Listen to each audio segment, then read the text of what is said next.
Dengar betul-betul apa yang akan dikatakan oleh Putin sekarang. Sekali lagi, saya ingin berbicara kepada anggota Angkatan Bersenjata Ukraine. Ambil alih kuasa yang ada di tangan anda sendiri. Nampaknya lebih mudah untuk berunding dengan anda semua berbanding dengan kumpulan penagih dan neo-Nazi yang bertapak di Kiev. Itu berlaku pada tahun 2022. Itu adalah kosakata rasmi Kremlin. Itulah yang ditayangkan di TV Rusia setiap hari. Bagi Putin, Zelensky bukanlah seorang presiden yang sah. Dia adalah musuh yang perlu dimusnahkan. Dan dia tidak teragak-agak untuk mengatakan perkara itu kepada dunia. Sekarang sila beri perhatian kepada klip kedua ini. 4 tahun kemudian. Saya baru saja mendengar sekali lagi bahawa pihak Ukraine, Encik Zelensky, bersedia untuk satu pertemuan secara peribadi. Awak faham apa yang berlaku di sini? Ia mungkin kelihatan seperti satu perkara kecil, hanya pertukaran kata-kata. Tetapi, apabila seorang lelaki yang selama bertahun-tahun memanggil seseorang sebagai penagih dadah neo-Nazi, kini memanggil lelaki yang sama sebagai Encik Zelensky, sesuatu yang sangat besar telah berubah. Dan itu bukan secara kebetulan. Putin tidak pernah tersilap dalam memilih kata-kata. Setiap perkataan yang dipilihnya diperhitungkan dengan teliti. Jika Anda faham apa yang tersembunyi di sebalik dua perkataan ini, Anda akan faham sesuatu yang cuba disembunyikan Putin mati-matian. Tetapi ia bukan hanya mengenai perang. Ia berkaitan dengan sesuatu yang jauh lebih manusiawi daripada itu. Sesuatu yang semua orang pernah lihat pada seseorang atau pernah rasai sendiri. Untuk memahami apa yang telah berubah, kita perlu kembali ke 9 Mei 2026. Hari kemenangan, tarikh paling suci dalam kalender Rusia. Setiap tahun sejak tahun 1965, Rusia menggunakan hari ini untuk menunjukkan kekuatan tenteranya kepada dunia. Kereta kebal, peluru berpandu, jet pejuang, pengebom. Inilah hari di mana Kremlin memberitahu dunia, kami kuat, kami ditakuti, kami tidak dapat dikalahkan. Tetapi tahun ini berbeza. Buat pertama kali dalam hampir 20 tahun, perarakan itu berlangsung tanpa sebarang peralatan tentera. Tanpa kereta kebal, tanpa peluru berpandu, tanpa kenderaan perisai bergolek di dataran merah. Alasan yang diberikan agak samar. Kremlin berkata ia disebabkan oleh situasi operasi semasa. Dengan kata lain, kereta kebal itu berada di Ukraina. Dan yang tidak berada di Ukraina takut untuk muncul di dataran merah kerana drone Ukraine mungkin muncul sebelum mereka. Fikirkan betul-betul tentang ini. Rusia, salah satu daripada 3 negara dengan perbelanjaan ketenteraan tertinggi di dunia, takut untuk mempamerkan kereta kebal mereka sendiri di ibu kota mereka sendiri. Perarakan itu berlangsung selama 45 minit. Jauh lebih singkat daripada kebiasaannya. Dan tahu siapa yang hadir? Lukashenko, diktator Belarus, yang tidak pernah terlepas satu pun perarakan. Raja Malaysia, Presiden Laos. Sekarang, bandingkan dengan perarakan tahun lepas. Lula berada di sana. Xi Jinping berada di sana. Tahun ini, China menghantar seorang wakil dari peringkat kedua. Tetapi ada sesuatu yang lebih mendedahkan dalam perarakan itu. Sesuatu yang tidak pernah berlaku sebelum ini dalam sejarah Rusia. Buat pertama kali dalam sejarah, askar Korea Utara berarak di dataran merah Moskow. Askar-askar yang sama ini bertempur di kawasan Kursk di tanah Rusia untuk membantu mempertahankan wilayah Rusia daripada Ukraina. Pengulas itu menggelar mereka Wira. Vira. Dari sebuah negara yang hampir tidak mempunyai makanan untuk memberi makan rakyatnya sendiri. Berarak untuk meraihkan kemenangan Rusia dalam Perang Dunia Kedua. Dan ada satu lagi perkara yang hampir tiada siapa pun sebut. Beberapa hari sebelum perarakan, sebuah drone Ukraina telah mendarat hanya 6 km dari Kremlin. Rusia begitu bimbang dengan kemungkinan serangan sehingga mereka mematikan internet mudah alih di seluruh Moskow semasa acara itu. Dan dalam suasana inilah, Zelensky, orang yang sama yang Putin gelar sebagai neo-Nazi penagih dadah, mengeluarkan dekri rasmi dengan koordinat tepat dataran merah, mengisytiharkan kawasan itu buat sementara waktu dikecualikan daripada rancangan serangan Ukraina. Kremlin menyifatkan dekri itu sebagai jenaka bodoh. Tetapi hakikatnya, perarakan paling suci dalam sejarah Rusia bergantung kepada niat baik lelaki yang Putin bersumpah untuk hancurkan. Buatlah kesimpulan Anda sendiri. Sekarang tibalah bahagian yang paling penting. Apa yang Putin katakan selepas perarakan itu? Selepas kamera dimatikan dan para askar kembali ke berik mereka, Putin memberikan satu temu bual. Dan disitulah dia menggunakan ungkapan itu, Encik Zelensky. Saya baru saja mendengar sekali lagi bahawa pihak Ukraine, Encik Zelensky, bersedia untuk mengadakan satu pertemuan peribadi. Tetapi bukan itu sahaja, dia juga berkata sesuatu yang mengejutkan ramai orang. Saya rasa perkara ini sudah hampir sampai ke penghujungnya. Dan perhatikan betul-betul. Dia tidak sebut perang. Dia tidak sebut operasi. Dia sebut perkara. Seolah-olah ia adalah satu rundingan perniagaan yang hampir dimeterai. Putin mengelak daripada menggunakan perkataan perang selama 4 tahun kerana mengakui ia adalah perang bermakna mengakui bahawa dialah yang memulakannya. Tetapi perkataan perkara mendedahkan sesuatu yang lebih besar. Ia mendedahkan seorang lelaki yang cuba mengecilkan apa yang telah diciptanya. Meminimumkan, mempersiapkan keadaan untuk satu pengakhiran yang dia sendiri tidak pilih. Dan ia tidak berhenti di situ. Putin berkata bahawa dia bersedia untuk bertemu dengan Zelensky secara pribadi di sebuah negara berkecuali untuk menandatangani perjanjian damai. Tetapi hanya selepas semua butiran telah diselesaikan.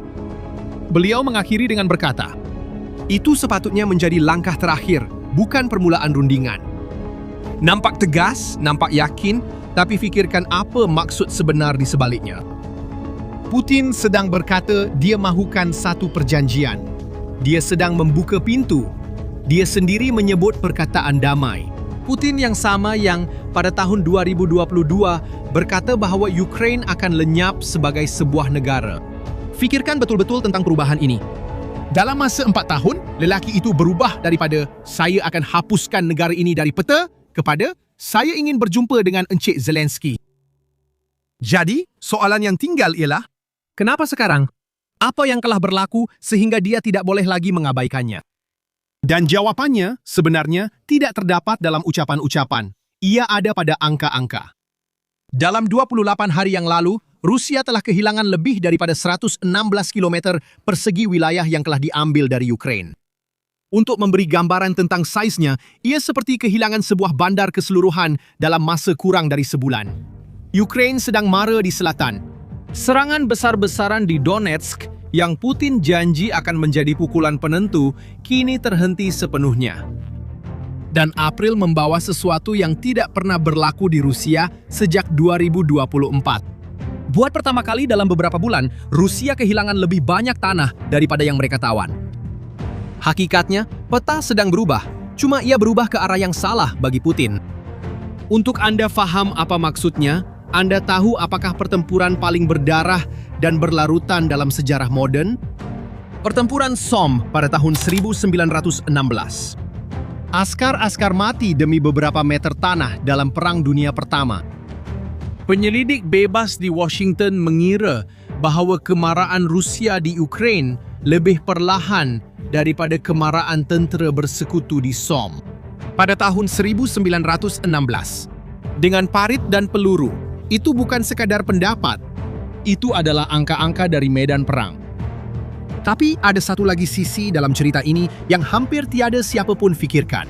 Sehingga Februari tahun ini, Rusia telah mencatatkan dianggarkan 1 juta korban tentera, maut dan cedera. 1 juta. Dalam sedikit lebih daripada 4 tahun sahaja. Sekarang bandingkan ini dengan kesatuan Soviet yang mengambil masa 4 tahun untuk memenangi Perang Dunia Kedua dan kehilangan 27 juta orang, termasuk tentera dan orang awam. Putin sedang mengulangi satu tahap pengorbanan bersejarah, tetapi tanpa kemenangan bersejarah untuk ditunjukkan. Dan bagaimana pula dengan ekonomi? Hakikatnya ialah Rusia semakin miskin, sementara mereka mencurahkan berbilion-bilion ke dalam peperangan. Seorang pegawai Rusia yang tidak dinamakan merumuskan suasana dalam negara kepada akhbar Washington Post dengan satu frasa yang menceritakan segalanya. Nampaknya bagi semua orang, perang ini sudah berlangsung lebih lama daripada Perang Dunia Kedua dan, walaupun begitu, kita masih belum dapat menawan walau satu wilayah pun. Jadi, mari kita kembali kepada soalan tadi. Kenapa sekarang? Kerana realiti telah tiba. Dan apabila realiti tiba kepada seorang lelaki yang telah bertahun-tahun mengatakan dia sedang menang, dia hanya ada 2 pilihan. Mengaku dia silap atau tukar naratif. Putin tak boleh sekadar beritahu rakyat Rusia, kita kalah. Itu akan jadi pengakhiran untuk dia. Jadi, dia sedang melakukan sesuatu yang jauh lebih canggih. Dia sedang menukar musuh. Pada awal perang, musuhnya ialah Ukraine. Matlamatnya sudah tentu untuk memusnahkan, menakluk, menyerap. Tetapi sekarang musuh yang paling kerap disebut oleh Putin ialah Barat. Revanchisme, ejekan terhadap sejarah, keinginan untuk membenarkan pengikut Nazi masa kini. Semua ini adalah sebahagian daripada dasar umum elit Barat untuk mencetuskan semakin banyak konflik serantau. Rusia akan melakukan segala yang mungkin untuk mengelakkan konfrontasi global. Tetapi pada masa yang sama, kami tidak akan membenarkan sesiapa pun mengancam kami. Barat ingin melupakan pengajaran daripada Perang Dunia Kedua. Tetapi kami ingat bahawa nasib manusia telah ditentukan dalam pertempuran besar di Moskow dan Leningrad, Rizhev, Stalingrad, Kursk dan Kharkiv. Ini bukan lagi tentang Ukraine. Ini adalah tentang bertahan menghadapi Barat. Ini adalah tentang Rusia sebagai mangsa konspirasi global. Sebenarnya, perubahan ini bukanlah satu kebetulan. Ia adalah satu strategi. Kerana jika perang itu bukan lagi tentang menakluk Ukraine, tetapi tentang mempertahankan Rusia daripada Barat, maka apa-apa hasil pun boleh dijual sebagai kemenangan. Dia boleh berkata, kita telah bertahan. Kita telah bertahan hidup. Barat tidak berjaya menjatuhkan kita. Putin sedang membina jalan keluar ini. Dia sedang merintis jalan untuk satu perjanjian damai yang boleh dia persembahkan kepada rakyat Rusia, bukan sebagai kekalahan, tetapi sebagai satu bentuk penentangan yang berjaya. Cuma strategi ini ada satu masalah, dan rakyat Rusia mula menyadarinya. Lihatlah, tahap sokongan terhadap Putin telah jatuh ke paras terendah sejak permulaan pencerobohan. Dan kita bukan bercakap tentang tinjauan Barat, kita juga bukan bercakap tentang tinjauan kerajaan Rusia sendiri. Pada Disember 2025, tahap sokongan berada hampir 78%. Hari ini, ia berada pada 65%. Di sebuah negara di mana orang ramai takut untuk bercakap benar, penurunan 13 mata dalam beberapa bulan sahaja adalah sangat besar. Ia adalah satu bencana senyap untuk Putin. Gennady Zyuganov, Ketua Parti Komunis Rusia, di dalam parlimen sendiri berkata dengan lantang apa yang ramai sedang fikirkan dalam diam. Jika kerajaan tidak mengambil langkah segera, menjelang musim luruh, kita akan menghadapi pengulangan apa yang berlaku pada tahun 1917. 1917. Tahun di mana Tsar jatuh. Tahun di mana segala-galanya berubah di Rusia. Sekarang, fikir bersama saya sekejap. Jika Putin benar-benar mahukan keamanan, jika beliau memanggil Zelensky sebagai Encik Zelensky dan membuka pintu untuk rundingan, apa yang anda jangkakan Parlimen Rusia akan luluskan pada minggu yang sama? Pada hari yang sama, dunia membincangkan gencatan senjata selama 3 hari yang diperantarai oleh Trump. Pada hari yang sama Putin bercakap tentang keamanan, Parlimen Rusia meluluskan satu undang-undang yang hampir tidak disedari dalam berita. Undang-undang itu membenarkan Putin menggunakan angkatan tentera di luar negara untuk melindungi warga negara Rusia yang sedang ditahan atau diadili oleh mahkamah asing. Fikirkan betul-betul apa maksudnya. Mana-mana penahanan rakyat Rusia di mana-mana negara di dunia boleh dijadikan alasan untuk pencerobohan tentera. Anda sudah pernah dengar hujah ini sebelum ini. Ia adalah alasan yang sama digunakan untuk menceroboh Ukraine pada tahun 2022. Cerita kosong kononnya mereka melindungi rakyat Rusia. Dan bukan satu kebetulan undang-undang ini muncul sekarang.